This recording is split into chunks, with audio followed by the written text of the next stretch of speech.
Hello everyone, I am the DC Comics Snob coming at you from YouTube. I know it's been a long time since I made a review.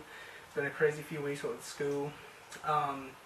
So the month of September officially ended, which means that all the number ones for the DC's New 52 have officially been released. I have not read all 52 yet. I am probably read somewhere between 30 and 40 of them, of the titles, and I would like to say that three particular titles stuck out to me as really good reboots, and these three are definitely titles new fans or old fans should definitely pick up, as in put it on your pull list or whatever you want to do it. I do recommend that you support the comic industry because these three titles really are well written, they're well illustrated, and they tell great stories, especially from the ground up. There's only so many ways that can go. In the previous review, I mentioned two issues, and these are the two that are part of the three that I'm going to recommend. Action Comics 1, Superman. If you're not a Superman fan, I guarantee you should start reading Action Comics, because the very first issue is pretty much exactly what you need to be seeing, what you need to be reading, and what you need to be living to kind of appreciate Superman as a character. And then even if you still are kind of hesitant about Superman, I really should recommend Grant Morrison's book, Supergods, that was released a few months ago. Really good book. I've just started reading it, and it's really insightful. If you're interested about the history of comic books, how it all began with Superman, it's a really good book. It's very insightful. I'm guarantee you'll find a newfound respect for the character. So Action Comics is definitely one of the three. That's a title I'll definitely be following. Second one is Animal Man. Like I said before, I never really gave Animal Man a chance until I read this issue. Really good stuff. Artwork was fantastic. Love the characters. Really excited to see what's happening. I believe the next issue is either next week or the week after. Definitely looking forward to issue 2.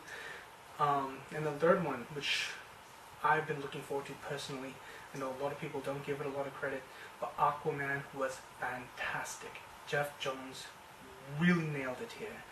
The thing about Aquaman is a lot of people have not been giving the character it's his credit. He is more than just a guy who talks to fish. I wish people would get over that stereotype. I mean, he's constantly being made fun of, in the mainstream, jokes about talking to fish or going to save dolphins or something like that. But he's much more than that. And if you have never been an Aquaman fan or believe that the Family Guy jokes about Aquaman are so funny, just give this book a chance. It's really well written. The artwork is fantastic. Aquaman has definitely a nice, sleeker, clean look to him, very young. He doesn't have the beard. Mera is there, and I think that it addressed the concerns of the people making fun of him. It was addressed kind of, all throughout the issue, but it really drives the point home that Aquaman is more than just, someone who talks to fish. As for the issue itself, really well drawn, very beautifully written. I cannot wait to see where it goes. Aquaman, he's kind of having his own little personal daddy issues going on. What with being the next king of Atlantis. Right now, the issue ends with him kind of disregarding all that. He wants to make a life for himself above the waters, as well as defending the coastal areas. So it's really interesting to see where exactly his character is going to go.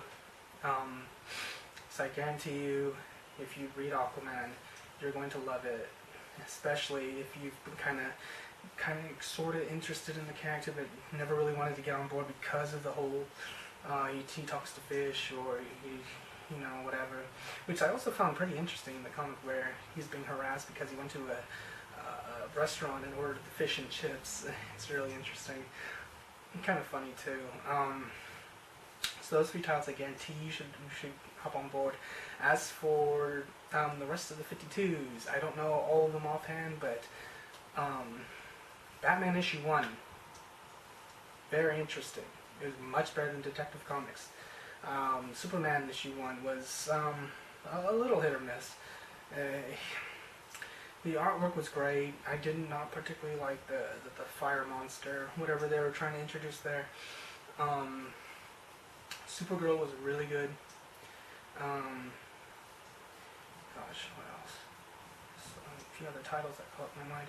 Batwoman was really good. I know I never had a chance to talk about that, but Batwoman needs to get up there. I don't know. I'm just making this review to kind of put it out there that I still am making reviews, and it's been a while, but I'll have more in-depth reviews coming.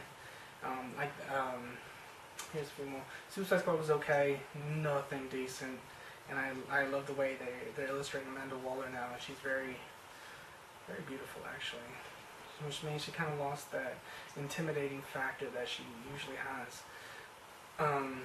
So I'm just gonna wrap up the review here. It's just a little shout out to everybody who's still watching, and I'll hopefully get another review coming soon. Maybe I'll go in depth on some comics. Outside of that, overall the New 52 seems to have some promise. Again, I've not read all of them, maybe between 30 and 40. The ones I've read, 3 of them you need to start picking up: Action Comics, Animal Man, and Aquaman. The 3 A's, AAA. Remember that, AAA. Get those. Aside from that, I definitely can't wait for the next week. I want to see where certain stories go. I will probably wind up rereading not rereading, but I will reread actually Aquaman and the 3 A's. But I will have to finish up reading the rest of the 52s, the ones I have not read. So with that being said, I am still around. I cannot wait to see where all this leads up to. Props to DC. Just hope they keep the momentum going. Alright, bye.